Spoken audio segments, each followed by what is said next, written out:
Welcome back to Face the Nation. We go now to Georgia Democratic Senator Reverend Raphael Warnock. He is part of President Biden's re-election campaign. Good morning and welcome to Face the Nation. Thank you so much for inviting me. Senator, your state of Georgia was so key to President Biden's win back in 2020. Our polling now, though, shows Donald Trump with 51% of the potential 2024 vote, Biden at 48%. When it comes to black voters, support has dropped since the last election. Why do you think that enthusiasm has declined? Well, listen, you know, it's still relatively early in the campaign. And I can tell you, as someone whose name has been on the ballot 5 times in less than 3 years, that the polls don't tell you nearly as much as the people do. I think that at the end of the day, black voters, Georgia voters, will see that this is a binary choice. And the more Donald Trump talks, the better our fortunes will be. And in the end, I believe that Georgia voters are going to do for Joe Biden what they did for me. But in states like Georgia, Democrats have been campaigning on action on voting rights, safeguarding democracy, police reform. The administration hasn't been able to legislate really on any of those things. Trayvon Martin's mom was at an event this past week and said the people are not understanding what the politicians are doing, and the politicians definitely don't understand what the people want. She was talking about the state level, but at the federal level, how do you explain the inaction on these issues? Well, nobody's been more vigilant and focused on the issue in the Senate on voting rights than me. I was John Lewis's pastor, and I saw up close his courage, the depth of his commitment, his understanding that change is slow. That's the nature of politics and history. Often we take one step forward, we take another step back, but we keep pushing. And in a real sense, it's the history of this country. There are moments when the democracy expands. There are moments when it contracts. And a Donald Trump Part 2 would represent a contraction that we cannot bear. When we think about the threat on voting rights, the threat on women's reproductive rights, their ability to decide what happens to their own body. And so we remain vigilant. You have been outspoken on the issue of the humanitarian crisis in Gaza. According to CBS polling, it is 61% of black adults polled by CBS say Biden should encourage Israel to decrease or stop military actions. And the feelings are really strong, particularly among younger voters. Recently, we also saw 1,000 black pastors from congregations across the country issue the demand for a ceasefire. Sir, of all the issues facing the black community, why do you think this particular one is resonating in the way that it is? Well, you know, we in the African-American community understand human struggle. We know it when we see it. And I called for a negotiated ceasefire just a couple of weeks ago on the floor of the United States Senate. Look, the state of Israel is our ally. And they are our most important partner in the Middle East. But right now, we are having an important conversation about principles, about American values. In a real sense, that's what's at stake. We cannot forget about the awful attack of Hamas on October 7th against innocent people, including Americans. We can't turn away from that. And at the same time, we cannot turn away from the scenes of awful suffering and human catastrophe in Gaza. And so we will continue to fight for a negotiated ceasefire. I have said very clearly that I think for Mr. Netanyahu to go into Rafah, where some 1.4 million Palestinians are now sheltering, would be morally unjustifiable. It would be unconscionable. And I hope that at the end of the day, cooler heads will prevail and that one day we can get to a 2-state solution in terms of what the U.S. can control, the question of U.S. military support for Israel is being debated within your party, as you know. Just yesterday, 11 organizations who operate in Gaza, including the Episcopal Church, Oxfam, Save the Children, issued a letter saying the humanitarian response in Gaza, including U.S.-funded humanitarian assistance, has been consistently and arbitrarily denied, restricted, and impeded by the Israeli authorities. Do you worry that continuing to provide American weapons to Israel will sacrifice moral authority? And do you believe that the Biden administration should suspend arms transfers? Listen, Israel lives in a dangerous neighborhood, and its enemies are more than just Hamas. There are serious and geopolitical concerns that we have to pay attention to. But look, we can walk and chew gum at the same time. We can be consistent in our support of Israel's right to defend itself, and at the same time be true to American values and engage this catastrophic humanitarian situation that's on the ground. We have a security supplemental right now that's already passed the Senate, and it hasn't been put on the floor of the House. That security supplemental will provide humanitarian aid to the people of Gaza.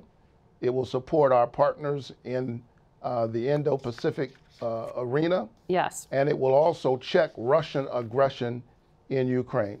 Okay, but I hear you stopping short of saying it should stop transfers. 17 Democratic senators have said the administration should reject Israel's claims that it's not violating international law.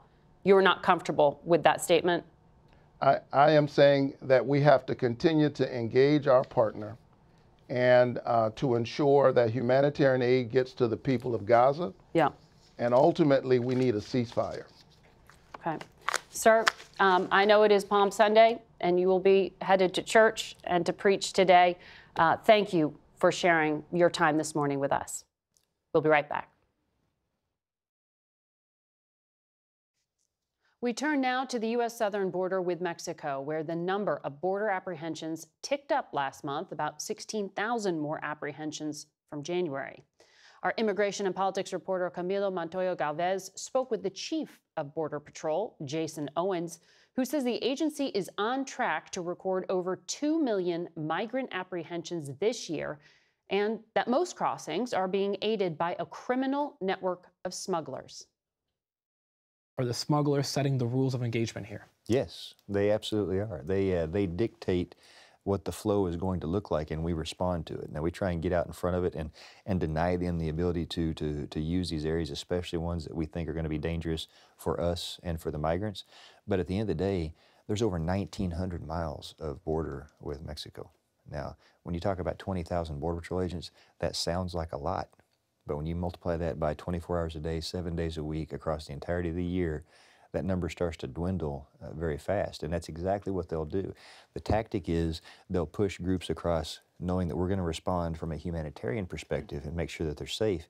And while we're tied up and occupied doing this, what are they doing a couple miles down the road? Are you concerned about that, about the potential dangerous people or potential terrorists who may be infiltrating the country because you are so focused on processing asylum seekers, families, and others who are in distress? Absolutely. That's you ask any law enforcement officer, especially somebody that works in border security, that is what keeps us up at night. We're at closing in on 1 million entries this fiscal year alone. That number is a large number, but what's keeping me up at night is the 140,000 known gotaways. That is not part of that tally. That is not part of that tally, and that's just what we know. Is that a national security risk?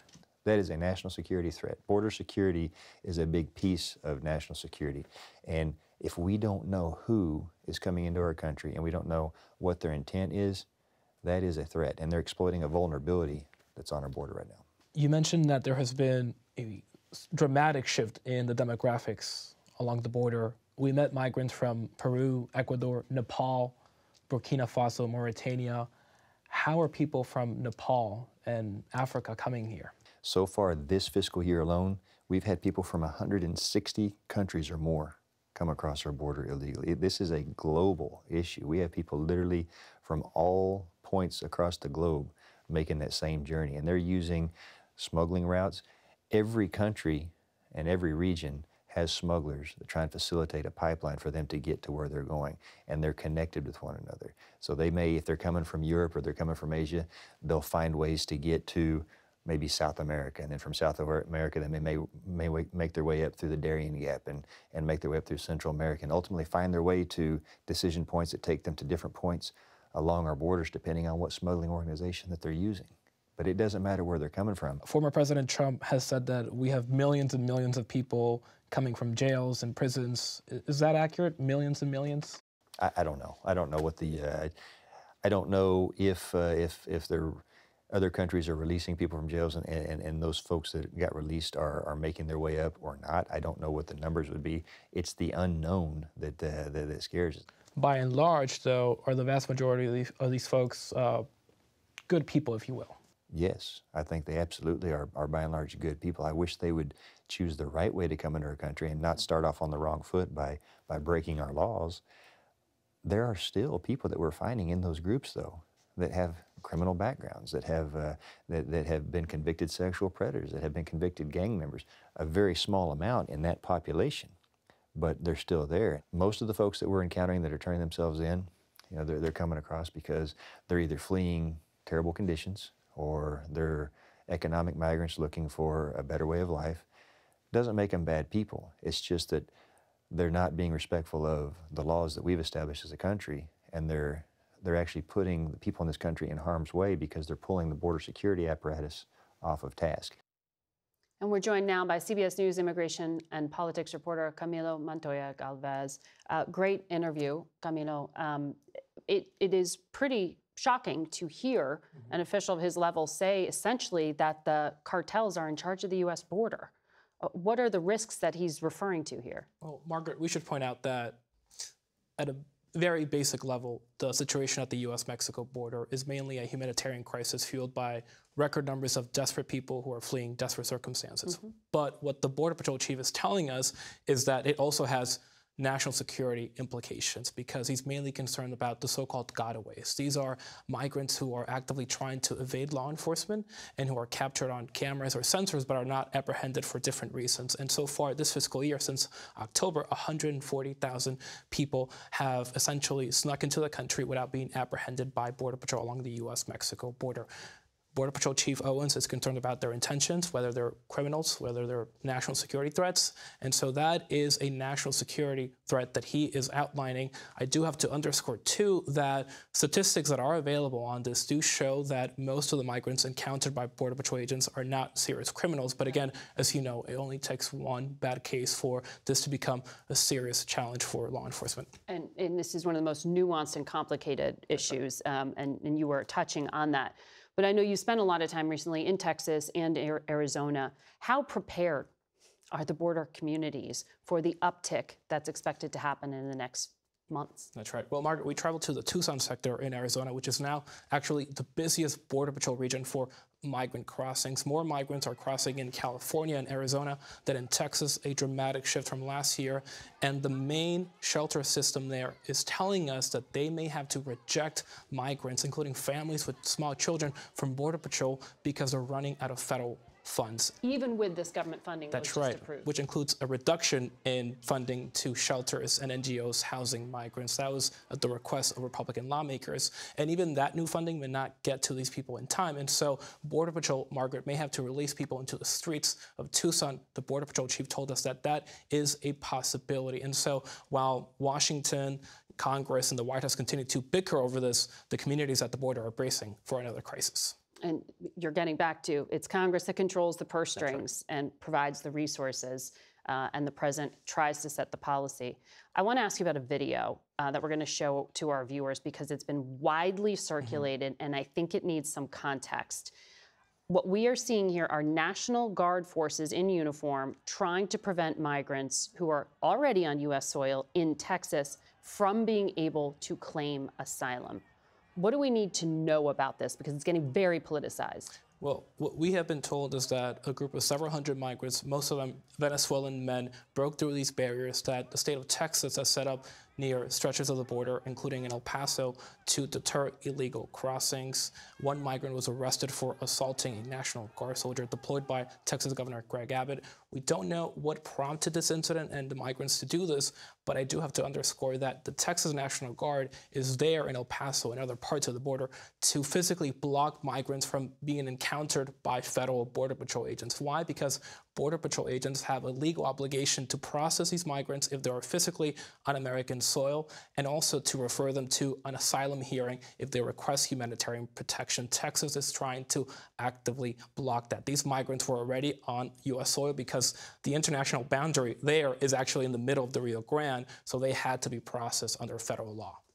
And that's the subject for another conversation about that tension between state and federal officials. Camilo, thank you for bringing us that interview. We'll be back in a moment. We're joined now by CBS contributor Samantha Vinograd, a former counterterrorism official for the Department of Homeland Security under the Biden and serving in the Obama administration. Good to have you here again. Thanks, Margaret. So a lot I want to get to with you. Let me first start. U.S. law enforcement, to be clear, says there is no credible imminent threat to the U.S. homeland that is known emanating from that terror attack that we saw ISIS carry out in Moscow. But how concerning is the terror environment right now for Americans? Well, I will say from a counterterrorism perspective, the attack near Moscow was tragic, but it was also unsurprising. The intelligence community has been warning for years that ISIS, despite territorial and leadership losses, has retained its ability to conduct operations, largely through regional affiliates like ISIS-K, who's claimed responsibility for the attack near Moscow. We've seen ISIS-K attack American interests outside the Kabul airport during the evacuation, attack the Russian embassy in Kabul in 2022, and increasingly increase the geographic scope of their operations in Central Asia, Iran, and now Moscow. We also know that ISIS is relying on its regional affiliates to attack its interests in the West. And from my time advising the Secretary of Homeland Security, I will tell you that we were concerned about the threat that ISIS-K posed to the American interests and to the homeland, and we took certain steps to mitigate that. Can you tell us what those were?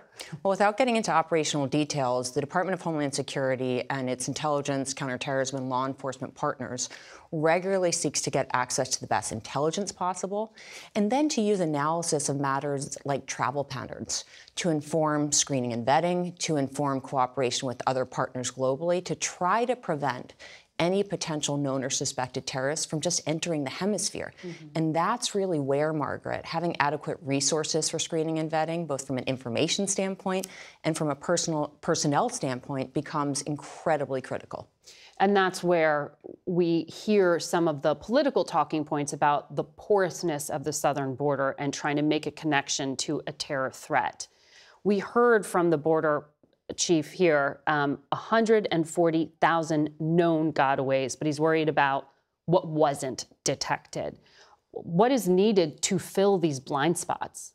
Well, just to put that number in context, the percentage of gotaways to actual encounters between the Trump administration and the Biden administration is basically equal.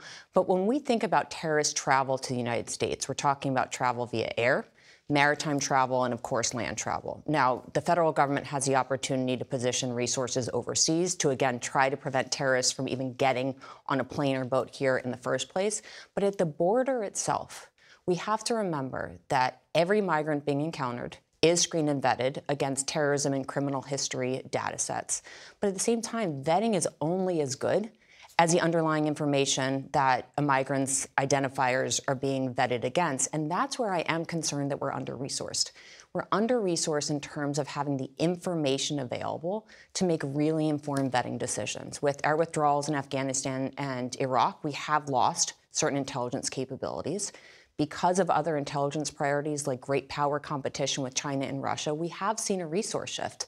And in light of the expansion of countries of origin showing up at our border, we really need to rethink the kinds of criminal history and terrorism-related arrangements we have with other countries so that the vetting team, not just DHS, DHS alone doesn't conduct vetting, can make the most informed decisions possible based on timely and accurate information. But to put a finer point on that, when you say it's only as good as the information available, not all of the countries in the world hand over their prison registries to the United States government, right? I mean, there are certain places we won't know. We won't, and that's where this has to be a mix of the best and most timely intelligence that we can gather, analyze, and integrate into the vetting architecture, in addition to these voluntary arrangements that we can agree to with other countries. And my hope is— Are those being negotiated with, like, Venezuela, for example? That's the example that we've talked about. There are, based on my time at DHS and working with the Department of Justice and the Department of State, there is an ongoing discussion about how to enhance our information arrangements with other countries, while concurrently within the intelligence community, conversations about how to make the best use of intelligence collection and analysis resources. But we need a rethink of the international information structure that we have to feed into our vetting architecture. And there is a time limit on how long someone can be detained for under federal law. So how quickly can you do all this vetting? Well, vetting is a point-in-time check. Vetting is based on the best information you have at that moment. If the federal government had additional resources, the federal government could vet migrants on an ongoing basis. So even after they were released, if new information did enter the system, there would be a recurrent vetting process. And that's where, in terms of personnel and technology, the federal government would benefit from additional vetting resources so that all migrants could be vetted on an ongoing basis. That would help improve Homeland Security. And the border chief in that interview did ask for more technology and more agents.